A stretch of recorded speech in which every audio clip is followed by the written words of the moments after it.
అయ్యగారు తెలియపరిచినట్లుగా ఇక కూడిక ఏర్పాటు చేయడానికి గల ముఖ్య కారణము నిసి బర్త్డే అనేది కూడా ఒక కారణమైనప్పటికీ దానికంటే ముఖ్యంగా దేవుడు మా కుటుంబంలో అనేకమైనటువంటి గొప్ప మహోన్నతమైనటువంటి కార్యాలు ఎన్నో చేసి ఉన్నారు. వాటిని మనం జ్ఞాపకం చేసుకున్నట్టయితే 2013వ సంవత్సరం మా ఫాదర్కి ఓపెన్ హార్ట్ బైపాస్ సర్జరీ జరిగింది. ఆ తర్వాత బ్రెయిన్ క్లాట్ అయ్యి పెరాలసిస్ స్ట్రోక్ వచ్చింది. ఆ సంవత్సరం అంతా కూడా చాలా భయంకరంగా శోధించబడి ఉన్నాం. అలాంటి పరిస్థితిలో ఉన్నప్పుడు ఒక వ్యక్తి మా బంధువు వచ్చి, నోరు తెరిచి కూడా ఊపిరి పీల్చుకోలేకపోతున్నాడు, నోటెమ్మటి సొంగ కారిపోతున్నారా, మీ నాన్న గంటలో అరగంటలో చనిపోతాడు, లేదా ఇవాళ కాకపోతే రేపు చనిపోతాడు అని చెప్పి 3 రోజులు ఇదే ప్రాంతంలో వివిధ చుట్టాల దగ్గర ఉండి ఎప్పుడు కబురు వచ్చిద్దా తిరిగి వెళ్తే మళ్ళీ రావాలి వస్తుందని వెయిట్ చేయడం జరిగింది. అలాంటి పరిస్థితిలో భయంకరమైన స్థితిలో ఉన్నప్పుడు దేవుని యొక్క మహాకృపను బట్టి దైవ సేవకులు రాజ్కుమార్ అయ్య గారిని పరిచయం చేసి వారి యొక్క ప్రార్థన చేత మా డాడీని స్వస్థపరచడం జరిగింది. ఇప్పటికి 11 సంవత్సరాలు పూర్తి చేసుకొని 12వ సంవత్సరం కూడా నడుస్తుంది. ఈ దేవుడు మా పట్ల చేసినటువంటి మహా గొప్ప కార్యము. దేవునామనికి స్తోత్రం కలుగునాక. హల్లెలూయా. అదేవిధంగా 2021వ సంవత్సరంలో కరోనా సెకండ్ వేవ్లో నాకు కరోనా రావడం జరిగింది. నాకు కరోనా వచ్చినప్పుడు భయంకరమైనటువంటి సిచ్యువేషన్స్ ఎదుర్కోవడం జరిగింది. అయితే అటువంటి పరిస్థితిలో కొన్ని సందర్భాల్లో మా అమ్మ పక్కన వేరే గదిలో నుంచి అప్పుడప్పుడు నన్ను పిలుస్తూ ఉండేది. ఎందుకనంటే అప్పటికి నేను చనిపోయానా లేదా బ్రతికే ఉన్నానో తెలుసుకోవడానికి. అలాంటి పరిస్థితి. హాస్పిటల్కి వెళ్ళి నా గురించి డాక్టర్కి చెప్తూ నా భార్య ఒక్కసారిగా కుప్పకూలి పడిపోయింది. ఆ సందర్భంలో నేను అనుకున్నాను, దేవా నాకు ఉన్నది 2 ఆడపిల్లలే, వారి కోసం ఆమెను బ్రతికించు, నన్ను తీసుకున్నా పర్లేదు అని ప్రార్థన చేశాను. మహోన్నతుడైనటువంటి దేవుడు ఇతన్ని బ్రతికించాడు. వెంటనే పిల్లకి తీవ్రమైనటువంటి ఫీవర్తో ఎఫెక్ట్ అయింది. అప్పుడు కూడా కరోనా ఎఫెక్ట్ ఏమో అనుకొని చాలా టెస్టులన్నీ చేసినప్పుడు దేవుని మహాకృపను బట్టి ఆ బిడ్డ కూడా ప్రాణాపాయకరమైన పరిస్థితిలోకి వెళ్ళిపోయింది. కానీ కరోనా కాదని తెలిసి దేవుని మహాకృపను బట్టి స్వస్థత జరిగింది.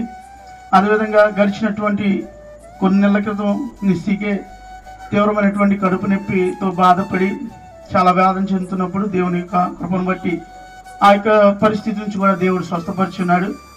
అది మరొక ముందే మనందరూ తెలిసినట్టుగా గడిచిన 3 నెలల క్రితం ఈ ప్రాంతానికి వరదలు రావడం జరిగింది. వరదలు వచ్చినప్పుడు ఉన్న ఫలంగా ఇంటి మొత్తాన్ని విడిచిపెట్టేసి వేరే ప్రాంతానికి వెళ్ళిపోవాల్సి వచ్చింది. అలాంటి పరిస్థితిలో మొత్తం కూడా చాలా కష్టపడి దేవుని కృపను బట్టి కొనుక్కోగలిగాము. అన్నీ కూడా నీటి పాలైపోయినాయి, ఏది కూడా తీయటానికి పనికిరాదు. చాలా తీవ్రమైనటువంటి పరిస్థితిలో ఉన్నాము అనుకుంటున్నప్పుడు ఒక వ్యక్తి అన్నారు, తిరిగి వీళ్ళు కోలుకోవడం చాలా కష్టం, ఎందుకంటే వీళ్ళకి దెబ్బ మీద దెబ్బ తగులుతుంది అన్నటువంటి మాట వినపడినప్పుడు నాకు చాలా హృదయం వేదన అయిపోయింది. ప్రభా, ఏంటి ఇంత భయంకరమైన పరిస్థితి మళ్ళీ ఎదురైంది అని అనుకున్నప్పుడు దేవుడు నాతో మాట్లాడుతున్నాడు. ఏమని అంటే, నా కృప నీకు చాలు అని. ఈ పరిస్థితిలో ఇలా మాట్లాడతావు ఏంటి ప్రభా, మొత్తం పోయినాయి.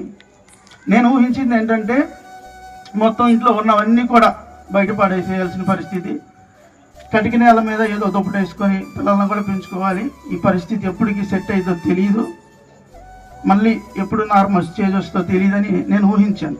అది దేవుని యొక్క మహాకృపను బట్టి అలాంటి పరిస్థితి అన్నిటినీ కూడా దేవుడు చక్కపరిచి ఈరోజు నేను ఒక చెప్పబోయే సాక్ష్యం ఏంటంటే, ఈ స్థితిలో ఉన్నామంటే, ఇంకా బ్రతికున్నామంటే కేవలం దేవుని యొక్క మహాకృప. ఆయన చేసిన కార్యాలన్నిటిని బట్టి ఆయన్ని మహిమపరచాలి, ఆయన కనపరచాలని ఆశతో, ముఖ్యంగా బర్త్డే కంటే కూడా ఆయన కనపరచాలి, ఆయన స్తుతించాలనే కారణంతో ఈ కూడికను ఏర్పాటు చేసుకోవడం జరిగింది. మీరందరూ కూడా మా యొక్క ఆహ్వానాన్ని మన్నించి దూర ప్రాంతాల నుంచి వచ్చి మాతో పాటు కలిసి దేవుని స్తుతించినందుకు మీ అందరికి ప్రత్యేకమైన వందనాలు. అలాగే ఇక్కడ కూడినటువంటి బంధుమిత్రులే కావచ్చు, రక్త సంబంధికులే కావచ్చు, స్నేహితులు కావచ్చు, ఇరుగు పొరుగు వారు కావచ్చు, మీరందరూ కూడా మా కష్టకాలంలో మమ్మల్ని ఆదరించారు, మమ్మల్ని ఓదార్చారు, మాకు సహాయం చేశారు, మాతో పాటు మీరందరూ నిలిచున్నారు. తప్పకుండా మా ప్రతి ప్రార్థనలో మిమ్మల్ని జ్ఞాపకం చేసుకుంటున్నాం.